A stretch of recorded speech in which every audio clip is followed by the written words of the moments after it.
Hey guys, and welcome to another adventure with your favorite space pirate, Dread Captain James. Today's video is about building yourself your very own variation on the Frontier ship you get as your starter ship.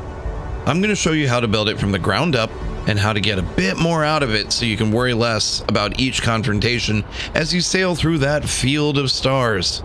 See what I did there? All components we're going to be using are going to be found at New Atlantis, and everything will be A-class and not require any skills to be unlocked. You're going to have more weapons, more cargo, more everything. That being said, all right, let's jump in.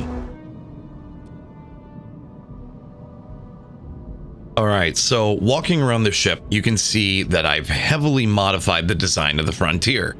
In fact, the ship you're looking at isn't even the Frontier at all, but it's been rebuilt part by part, and what you see is something that we will put back together. Breaking it down completely, we are going to start with the basic cockpit. Nothing special, just basic Magellan. Next, I add in the Nova all-in-one and set it to the captain's quarters. I like this one because you get a bed in there, and you can rest up and get your XP bonus. After that, I find it really helpful to add in the loading bay just so that we know where it is. It's always hard, at least for me, to add them after the fact. And then just to stay on brand, let's add the docker next so we know where our margins are. We're going to be putting that above the captain's quarters. You have to keep that as the highest point-ish, or it'll give you an error. When we look at grav drives, I'm going to pick the best A-class one I can get, which is the Relodyne R3000. Now I'm going to be snapping it to the loading bay instead of the captain's quarters, and you'll see why in a minute. This is a modification to the design of the Frontier, and I think it works out a lot better for you in the long run. Next, the reactor, and I grabbed the Dogstar 134mm toroidal reactor, which outputs 20. This one is nice. What we're going to do is snap it on top of the grav drive. Now it's time for the engines. And again, here's where we differ a bit from the Frontier's design. I'm going to add a third bank of engines to the Frontier's design because the cargo we're going to add later is going to require some extra engine power. So I grabbed the Almond 3 engines to drop right on top of the reactor. Following that, I then grabbed the White Dwarf 2010 engines and fixed them to either side of the reactor as well. Honestly, this looks super cool, so it's a design change I really like. Next are the fuel tanks, and we gotta have those giant gold, yeah, they're giant gold balls right on the back, because reasons. I dropped those 400G H3 tanks on the bottom, most snap point. Somebody better call AC/DC. Shields are going to be next, and you can really use whatever you like here, but I went with the Marduk 1010A shields. Pick what you can afford or like better. This one, though, is low profile and does all right, and it snaps to the top rather to the sides, which I want to leave open so that we can add cargo. Also, it looks pretty good. We need a cowling, and I'm using the Nova cowling 1L-TF, just like the Frontier, for some good snap points. Also, that looks pretty good too. The next thing we're going to do is make some room for some weapons. So, under structural, grab the Horizon weapon mount and snap them to the side of the docker on either side. It's time to give this puppy some teeth. We are going to have 3 banks of weapons, 1 cannon, 2 suppressors, and 3 electron beams. Now, I mounted the cannon right above the cockpit, and I chose the KE-20, but the Mauler works just as well. The suppressors I mounted to the side of the cowling, and I chose the EMP-80 suppressor by Ballistic Solutions. Lastly, the electron beams got mounted to the weapon mounts on the docker and the middle point of the cowling. You can use whatever you have available. I went with the PB-30s, and they were a bit stronger.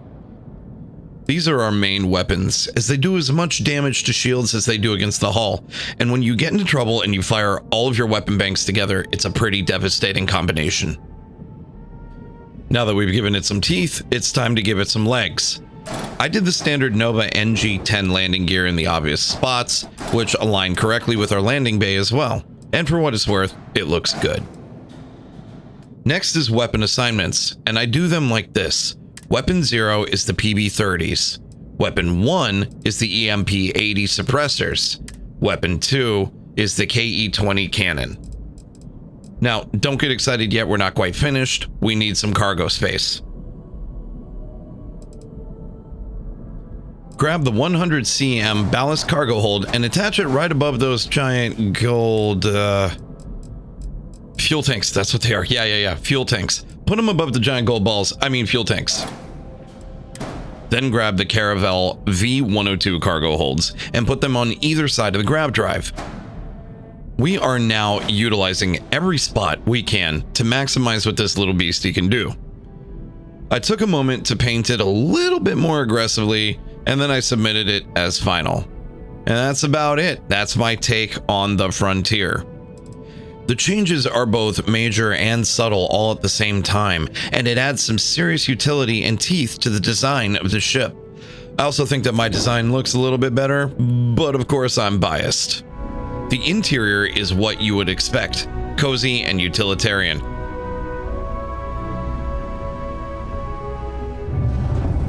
And there's a ton of room in the cockpit.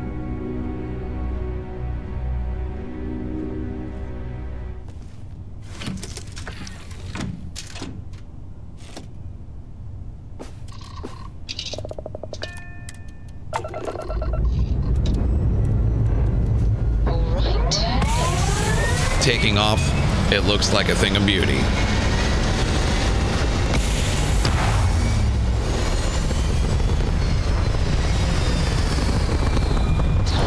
I took it up into the skies to test its mettle, and it did not disappoint for being just a mighty little A-class. I started a fight with UC forces and took out quite a few of them, all while angering the likes of my crew for such wanton destruction. I was able to destroy much higher ranked ships than my own, and it maneuvered handily around the other ships with ease. Once I was satisfied, I headed back down to the pad and did a final walk around, pleased with the way this little warrior worked out. Overall, this ship is decent all around, and not OP or super maxed, but will serve you quite well in the beginning for your A-class needs. Reactor pumps out 21, jump is 27 light years, shield is 729, weapons pump 50 in par, 72 in EM, and 18 in ballistics. You'll get over 1200 cargo space, 493 in your hull, and 140 in fuel. This also doesn't require you to move power around at all unless you're doing a grav jump. Well, there you have it. That's my take on the Frontier, and I really do believe it's a fantastic A-class ship built from the ground up with some pretty heavy modifications. Using this ship until you can start using B or C class will serve you well in my humble opinion, and while I know you can find and steal other ships in the game, there's a very cool feeling to building your own ship and flying it yourself. And maybe if you put one together like this, it'll get you to start modifying it in cool ways too.